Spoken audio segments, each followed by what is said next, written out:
Chandamamakathalu.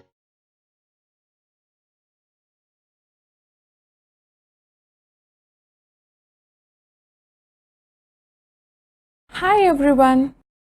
Today we are going to read a folk tale from Meghalaya titled A New Wife Every Week.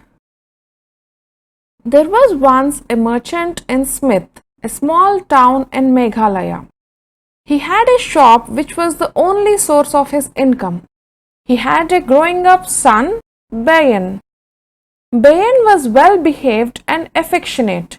However, he was too young to think and take decisions for himself. The merchant was a widower. His wife had passed away soon after she gave birth to their son. The merchant was aging and he was not sure how long he would live. So one day he called his son and said, Bayan, my dear son, a day may come soon when I will be no more and you will have to look after the shop. However, unless you work hard, you won't make enough money to take care of yourself. I want you to lead a happy life. You must make 3 promises, will you? Sure, father, said an obedient Bayan. Tell me, what would you want me to do? First, don't walk in the sun between home and the shop. Next, for your daily food, you should eat only rice. And thirdly, when you marry, you must take a new wife every week, said the loving father. As a dutiful son, Bayan made all 3 promises, but he was slightly bewildered. I shall do as you say, father, but I don't know how it will help me. Time will tell you, my son, said the merchant. You don't worry now. The merchant did not live long after that. He died one evening soon after he had returned from his shop. The funeral rites were duly performed and Bayan, now a young man, remembered his promises.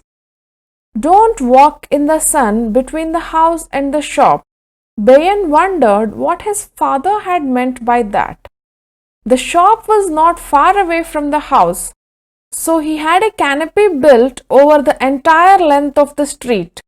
It gave good shade from the hot sun. At no time of the day did he have to walk under the sun. He had to spend a lot of money on the construction, and his friends made fun of Bayan about the wasteful expenditure. He merely told them, but that was a promise I made to my father. He remembered the second promise, let rice be your daily food.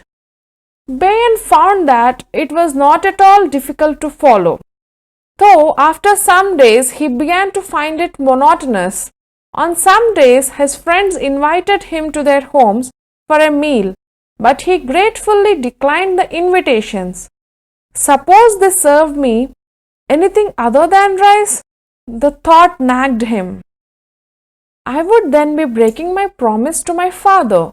However, he did not disclose his promise to his friends.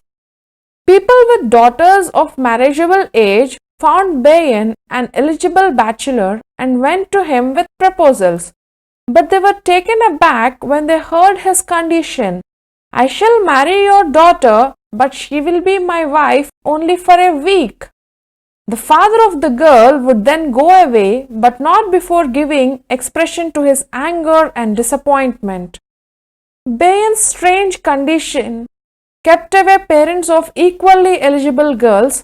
Soon he became the laughingstock of the whole town. Mariam came to know of Bayan's strange condition, but was somehow taken up by his determination. She decided to marry him and told her parents. They were horrified. If he sends you away after a week, what will happen to you?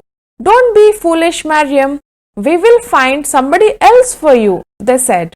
He won't send me away, replied Mariam with great confidence. You wait and see. Her parents then went to Bayan and invited him home to meet Mariam. When he met her, he was carried away by her beauty and charming behavior. Being honest, he began telling her about his promises to his father. And I shall never deviate from them, said Bayan. I know all about them, said Mariam, smiling. Don't worry. The wedding was a grand affair. All of Bayan's friends have turned up, and the parents of Mariam served a sumptuous feast. As was the custom, Bayan was expected to take his bride to his house immediately after the feast. His friends accompanied the bride and the groom up to the gates and then went away after wishing them well. It will be a pity if he were to take her back after a week, they told each other.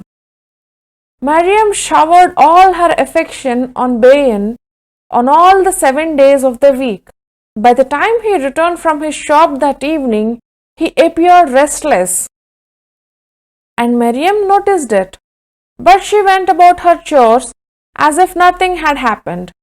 Tomorrow I will have to send her away. How can I break my promise to my father? This thought disturbed him all through the night. Morning came and he got ready to leave. Aren't you ready, Mariam? Today I am not going anywhere, she said innocently. I have to take you back home. You know that was the promise I gave to my father and I can't break it, said Bayan. How foolish you are, remarked Mariam.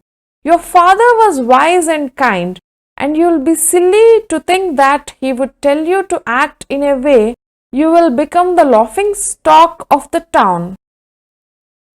What do you mean, Mariam? The simpleton that he was right from boyhood, Bayan could not make out what Mariam was trying to tell him. You mean those promises he wanted me to make? Mariam interrupted him. Yes, I was coming to that. When he said you should not walk in the sun, he meant that you should go to the shop early before the sun rose and return home only after sunset. He wanted you to remain in the shop the whole day. And what did you do? You spent a fortune in putting up a canopy from home to shop. How foolish you were! Mariam paused for a moment before she continued. He told you to eat rice and only rice, isn't it? He really wanted you to eat what is necessary and not to be extravagant in your eating habits. And what happened? Even when your friends invited you to eat a meal with them, you refused such invitations for the sake of your late father. May his soul rest in peace. Now Bayan was staring at her, wondering what she would say about the third promise. Mariam explained, your father had only meant that you should treat your wife with love and affection. If you were to look at your wife every day just like when you saw her first, she would appear to be like a new wife. Bayan now gave her a beaming smile. Mariam, I never knew you were so much wise than I could ever imagine.